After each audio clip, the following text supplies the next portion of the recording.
कि G20 इजलास होने जा रहा है। दुनिया की 20 वो ममालिक, बड़ी मईशतें कि जो दुनिया में अपनी तरक्की की वजह से पहचानी जाती हैं और आपस में रवाबित के लिए G20 का ग्रुप बनाया हुआ है, वो इजलास भारत के अंदर होने जा रहा है। सारे कॉन्टैक्ट, सारे ताल्लुकात इनके भारतीय रियासत के साथ, डोवल के साथ, मोदी के साथ, हिंदुत्व के साथ साबित हो चुके हैं।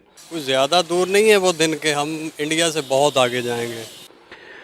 तो जो चीज़ अब समझने की है पाकिस्तानी रियासत के लिए, पाकिस्तान आर्मी के लिए, ISPR के लिए, हमारी इंफॉर्मेशन मिनिस्ट्री के लिए, ISI के लिए, अब भी अल्हम्दुलिल्लाह हम दिफाई तौर पे इंडिया से बहुत आगे हैं और एक दिन होगा कि इंडिया पाकिस्तान का हिस्सा होगा। सीधी सी बात है, हमने तो अभी बहुत लंबी तैयारियां की हुई हैं। तो यही बात याद रखने की है। हेलो दोस्तों, नमस्कार। मैं हूं सौरभ और आप देख रहे हैं नाइट न्यूज़। दोस्तों, कौन सा नशा पाकिस्तान में मिलता है वो तो पता नहीं, और ये कहाँ से लोग नशा लाते हैं, कौन सा नशा करते हैं। शायद मेरे को ये महसूस हो रहा है कि ये लाल टोपी को फॉलो करने वाला और इसी का एक कोई स्टूडेंट होगा, एक बंदा जो कि पता नहीं कौन सा नशा करके बैठा हुआ है कि भाई भारत इंडिया का भारत पाकिस्तान का हिस्सा बनेगा। भाई कम से कम कुछ तो समझ लो, और पाकिस्तान भाई भारत को पीछे छोड़ देगा तरक्की में।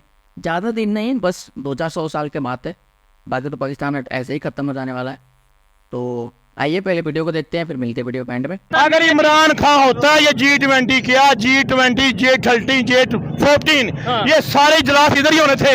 लेकिन पाकिस्तान तो G20 का मेंबर ही नहीं है। पाकिस्तान की रियासत अगर गज़वा हिंद को ऑन नहीं करेगी, अगर पाकिस्तान आर्मी गज़वा हिंद को अपना एक डॉक्ट्रिन और आइडियोलॉजी नहीं बनाएगी, तो फिर खवारिज इसको इस्तेमाल करेंगे पाकिस्तान की रियासत के खिलाफ। इंडिया से पहले हम भी बहुत अच्छे थे। ठीक है। इंडिया की करेंसी लो थी, इंडिया के मसाइल ज़्यादा थे हमसे। इसमें सिंपल मिसाल है कि हमारे हुक्मरान कुछ अच्छे नहीं आए, इस वजह से हम पीछे रह गए हैं और इंशाल्लाह कुछ ज़्यादा दूर नहीं है वो दिन के हम इंडिया से बहुत आगे जाएंगे।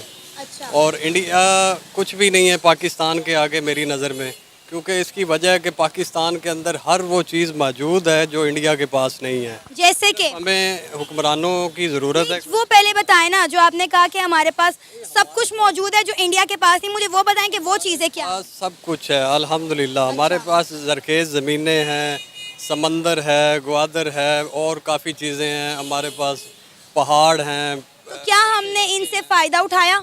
इनसे फ़ायदा नहीं ना उठाया। वही तो मैं कह रहा हूँ कि कुछ अरसा आप पीछे चले जाएं तो हम इंडिया से बहुत आगे थे। ठीक है, अब भी अल्हम्दुलिल्लाह हम दिफाई तौर पे इंडिया से बहुत आगे हैं और एक दिन होगा कि इंडिया पाकिस्तान का हिस्सा होगा।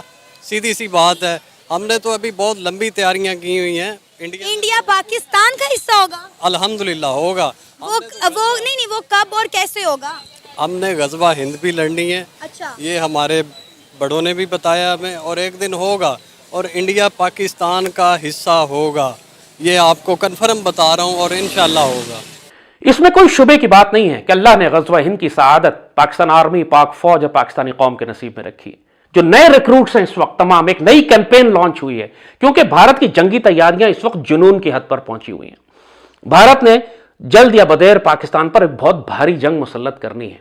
ये तरक्की वाला काम तो बाद में है ना, हम तो इंडिया का हिस्सा बनना जा रहे हैं। सर, हमारे मुल्क में खाने के लाले पड़े हुए हैं, अवाम पाकिस्तान छोड़ छोड़ के भाग रही है।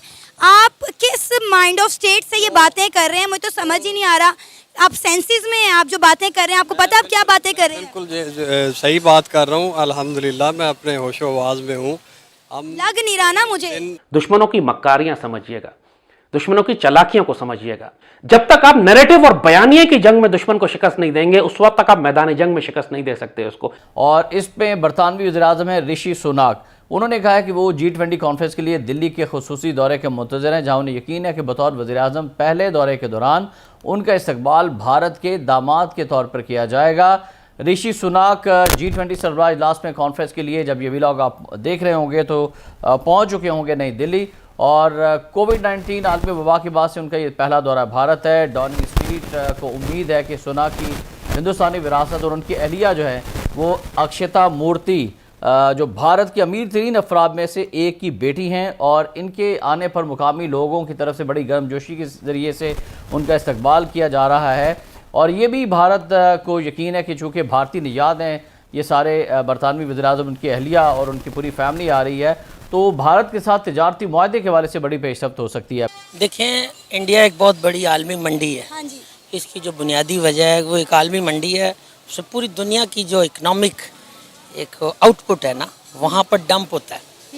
और इंडिया ने हाल ही में आईटी के हवाले से बहुत काम किया, ठीक है, और फिर वो चंद्रयान चांद पे ले गए। बिल्कुल। हालांकि वो जैसे भी ले गए, जिसकी भी टेक्नोलॉजी उन्होंने स्नैच अवे की, कहाँ से भी जो भी हुआ, मैं आई डोंट वांट टू उसके ऊपर नहीं बात करना चाहता। कर लेते हैं उस पर भी बात, पता तो चले, हमें पता चले ऐसे कौन सी हकीकत है जो हमें नहीं पता। रशियन टेक्नोलॉजी, ठीक है, रूस पूरी स्पेस में उनकी one of the top technology ever, we have heard about that and we learn. Okay, Pakistan की जितनी इंपॉर्टेंट न्यूक्लियर वेपन्स है आपके लिए, उतनी इंपॉर्टेंट आपकी आइडियोलॉजी है, और उतनी ही इंपॉर्टेंट ये बात है कि आप खवारिज और दुश्मनों के नजरिए को तबाह करने के लिए, हिंदुत्व आइडियोलॉजी और खवारिज की आइडियोलॉजी, इन दोनों को तबाह करने के लिए जो सईदी रसूलुल्लाह ने आइडियोलॉजी आपको दी है वो गज़वा हिंद की है। इंडियन टेक्नोलॉजी उसी का एक शाखसाना है, तसलसल है। ये रूसी टेक्नोलॉजी है जो उनको सिखाई गई है। सर वो मिलकर काम करते हैं, वो हर मजाइल भी मिलके बनाते हैं। मिल के नहीं कर रहे, ये फॉर योर काइंड इन्फॉर्मेशन आप थोड़ी सी गलत बात कर रही हैं। अच्छा, मैं डिफेंस के बारे में बहुत कुछ जानता हूँ, मेरी बड़ी गहरी नज़र में, and I am also YouTuber. ये बात जो है ना, इंडिया कभी भी रूस रशियन फेडरेशन कभी किसी के साथ कोलैबोरेशन नहीं करती डिफेंस इशू के ऊपर और आइदर स्ट्रेटेजिक इशू के ऊपर। ब्रह्मोस मिसाइल का पता होगा आपको? जी पता है, वो इंडिया और रशिया ने मिलके बनाया। टेक्नोलॉजी उन्होंने स्नेच की है और टेक्नोलॉजी उन्होंने चुराई है। ये वही है जैसे एक बच्चा होता है ना, इडियट बच्चा जो क्लास में एट द लास्ट बेंच पे बैठता है। अच्छा। और वो सारा दिन कुछ नहीं करता, बट वो ड्राइंग चोरी करता है और ड्राइंग बनाता है। चलिए सर, चोरी किया, काम की चीज तो चोरी की ना, हम तो पैसा चोरी करते नहीं थकते। रामूस अपने आप चल गया, वो तो उन्हें पता ही नहीं कैसे उसको how to keep the weapons and how to keep there. अगर उन्होंने रशिया से टेक्नोलॉजी चोरी भी की है तो काम की चीज चोरी की है ना, हम तो पैसे चोरी करने में मशहूर हैं। आ गई ना, ये भी आप गलत कह रहे हैं, अपने मुल्क को अंडर एस्टिमेट मत करें। सर जो सच है, देखिए अगर आप रशिया और इंडिया के बारे में सच बात कर रहे हैं तो पाकिस्तान के बारे में भी सच बात करें ना। You have a solution, you should have to criticise. ठीक है, फर्स्ट ऑफ ऑल आपके पास सोल्यूशन नहीं तो आप क्रिटिसाइज नहीं कर सकते। ठीक है, पहले आप प्रोसाइसिव कोई अच्छा सा सोल्यूशन दें, कोई प्रोग्राम दें, कोई एजेंडा दें, देन उसके ऊपर क्रिटिसाइज करें। हमारी गवर्नमेंट मजबूर है, हमारी आर्मी मजबूर है, हम लोग सारे जो है ना, हमें ये विरसे में एक ड्यूरेंट लाइन मिली है, अफगानिस्तान बॉर्डर मिला हुआ है। उन्होंने keep them busy on the western border, not keep them on the eastern border. इन्हें मसरूफ रखो उधर। दुनिया में इस वक्त जंगें सारी मजहबी बयानिए पर हो रही हैं, चाहे ये न्यू वर्ल्ड ऑर्डर हो, चाहे इसराइली रियासत हो, चाहे जूश एक इनका प्रॉमिस लैंड करके ये पूरे मुसलमान दुनिया पर कब्जा, ये सब इनकी मजहबी आइडियोलॉजीज हैं। पहले आपने इनको बयानिए की जंग में शिकस्त देनी होती। हाँ जी, सबसे पहले बात तो कि लाल टोपी और गजवाए हिंद ना हो, ये तो हो नहीं सकता, क्योंकि हर वीडियो में उसका गजवाए हिंद का ही प्लानिंग बताया जाता है कि बिना गजवाए हिंद का पाकिस्तान तो आगे निकल ही नहीं सकता है। तो गजवाए हिंद पाकिस्तान के लिए बहुत ज़रूरी है। दूसरी बात कि भाई चंद्रयान अपना सक्सेसफुल लॉन्च हुआ, पहुंच भी गया चांद पे, डेटा भी सेंड हो रहा है, लेकिन पाकिस्तानियों को इतनी चली है कि अब इसमें से ये भी अब सामने आ रहा है, आपको वीडियो में पता चल गया होगा कि भाई ये किसकी मदद से भेजा गया है। अब आप सोच सकते हो इन लोगों को किस हद तक जलन है कि भाई भारत की कामयाबी पे कोई ना कोई उंगली उठाना ही उठाना है कि ऐसा नहीं ऐसा हुआ होगा। खुद तो कुछ कर नहीं सकते, आज तक चाइना के हिसाब से चाइना के साथ मिल के भी कुछ नहीं कर सके, लेकिन अगर भारत तरक्की कर रहा है उसमें भी इन लोगों को तकलीफ है। आई होप आपको वीडियो अच्छा लगा होगा। वीडियो अच्छा लगा होगा तो वीडियो को लाइक जरूर चेक कर दीजिएगा। चैनल पर तो चैनल को सब्सक्राइब कर लीजिएगा, बेल आइकन प्रेस करना ना भूलें, ताकि हर आने वाले लेटेस्ट वीडियो का नोटिफिकेशन आपको मिल सके। मिलते हैं किसी अगले नेक्स्ट और मजेदार टॉपिक पे, तब तक लीजिए जय हिंद, जय भारत।